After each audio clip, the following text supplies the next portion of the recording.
report will be explaining about the analysis of feasibility study for our new proposed project, which is development of 10 units of single-story terrace house that we conduct in Samarahan, Sarawak. The summary for feasibility study is to obtain the cost effectiveness for the client and to identify what is the possible outcome for this proposed project, whether it is appropriate and practical or not. The categories of our feasibility study for this new development project is in-house studies on individual projects or specific problems area. Besides, this report analysis will also be considering about the triple constraint.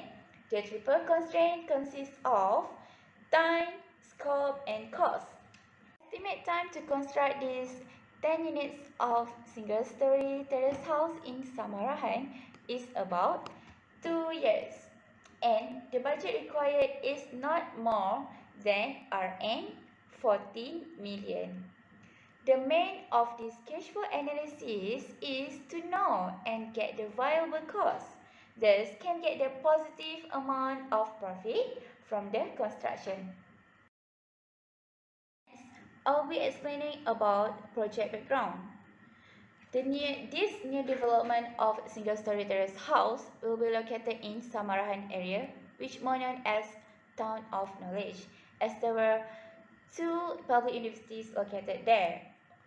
One is University Malaysia Sarawak and another one is University Teknologi Mara. Samarahan is a rural area and is located about 35 km from Kuching City. Samarahan total area is 4,997.8 square kilometers, and the population in the area have approximately almost 3,100 people. According with the data mentioned, this is the best area to develop 10 units of single-story terrace house as rental house. This is because rental house got a high demand in the area due to so many new development and the growth of population there, especially demands that comes from groups of students. Single-story terrace house is the best type of house to develop in Samarahan area rather than superlink and link house.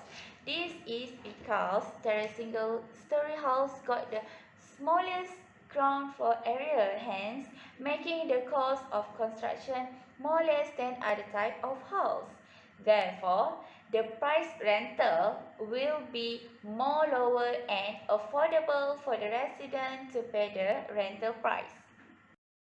The size for each of these single-story terrace house will be 22 feet multiplied with 75 feet, which is around 153 meters squared for the ground floor area, with 1 master bedroom and 2 other rooms and 2 bathroom provided.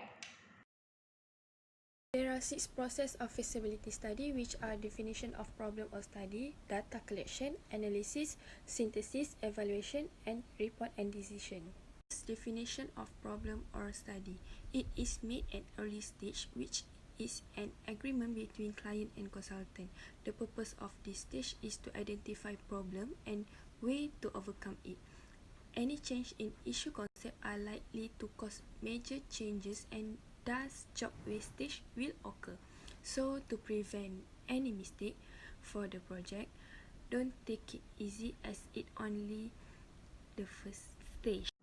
After identifying the problem study, the next process is data collection, which is to collect all the important data and making any assumptions, relevant assumptions, such as a location of the proposed project, to show which are the most suitable area to construct, choices of relevant alternatives and technology, any required alternatives for the infrastructure and the human physical resource,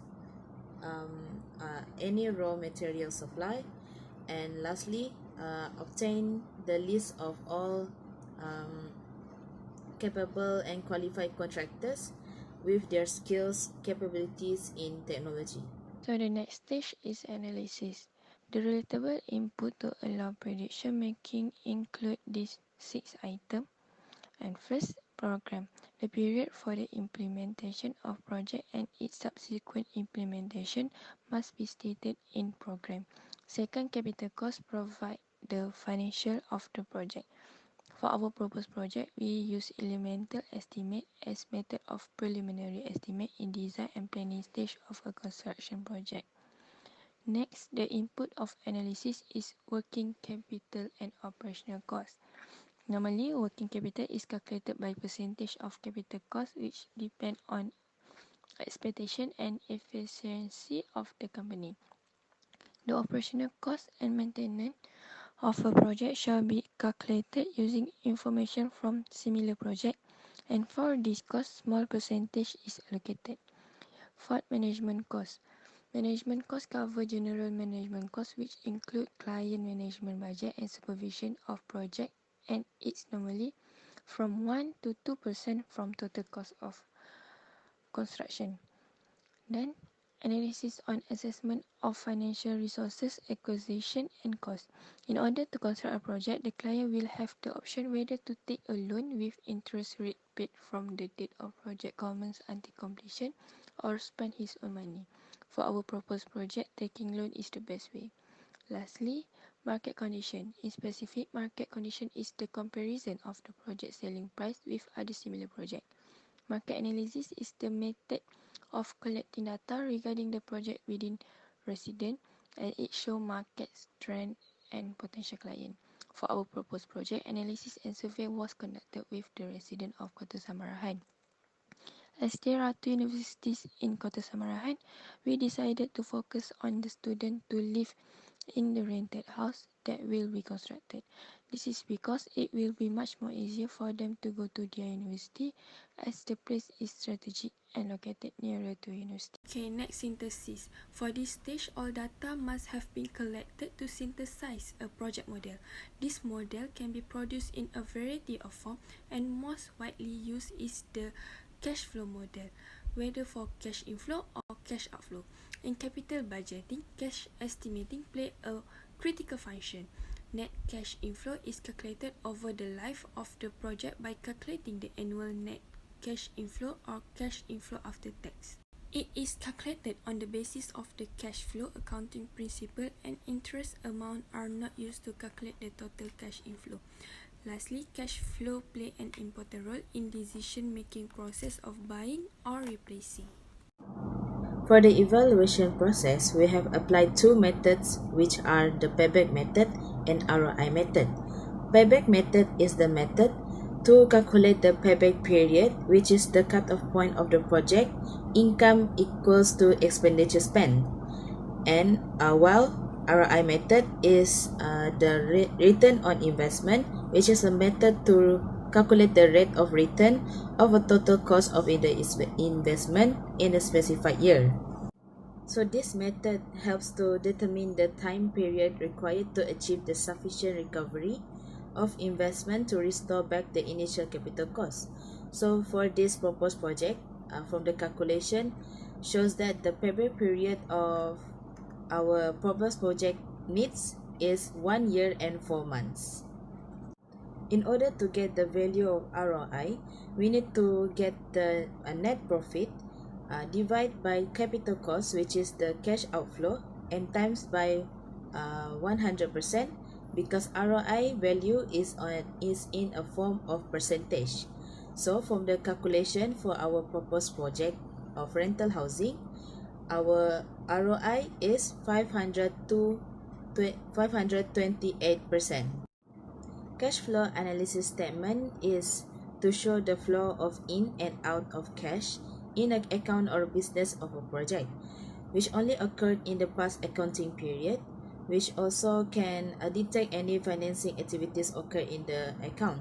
So for our proposed project, we use an alternative table which shows all the cash inflows, cash outflows, and the total development cost, and also can calculate the total ROI of the project, which is 528%.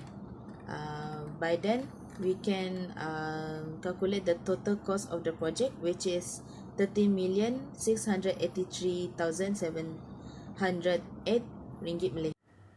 Based on the analysis above, to develop a single-story terrace house with area of 153 meters squared in Samarahan, Sarawak, it is advised to prepare the development with these following recommendation. First, using the average size for each terrace house, which is 22 feet multiplied with 75 feet. The quantity for the single-story terrace house is 10 units per area. Next, the annual rental should be Rm 1700 per meter squared, and the period of construction is 2 years. By using the return on investment calculation, it is proven that our project is viable with the total profit of 528% after 6 years.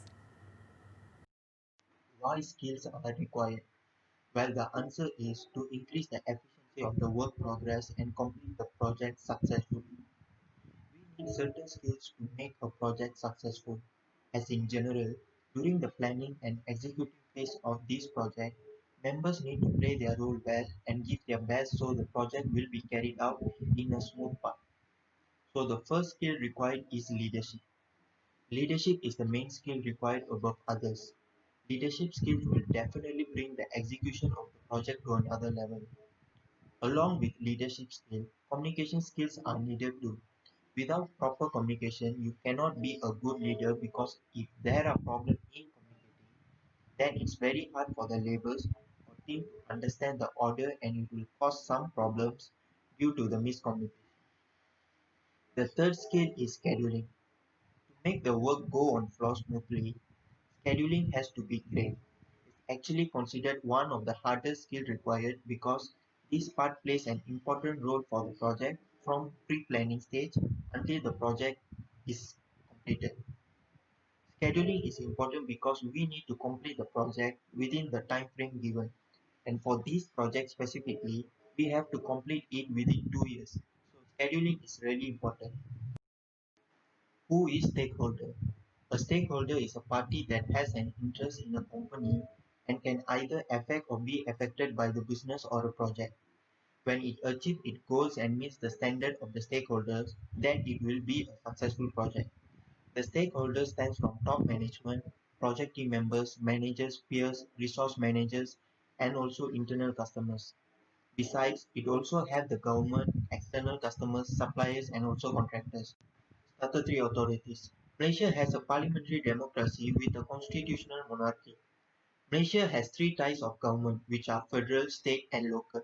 The federal and state governments are elected, but the local government are appointed officials.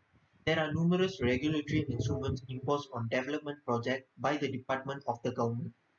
By acts which can be passed by parliament, statutory bodies are established. These bodies are institutions shaped by an act of parliament and set up by the government to consider the evidence and make decisions in some field of operation. They satisfy the need of any organizational freedom from the government for financial structures. KS are currently managing some areas at Kota Samarahan. MKBS is currently managing traffic management, drainage and clogging management, housing construction, and finally road and highway construction. To get this proposed project accepted, the main contractor and client must have a consent form and decision from MBKS before starting the project. There are several processes like gaining a permit, site visit by MBKS to the proposed project location, and also few conditions or requirements and standards that need to be achieved by the contractors before pursuing the project.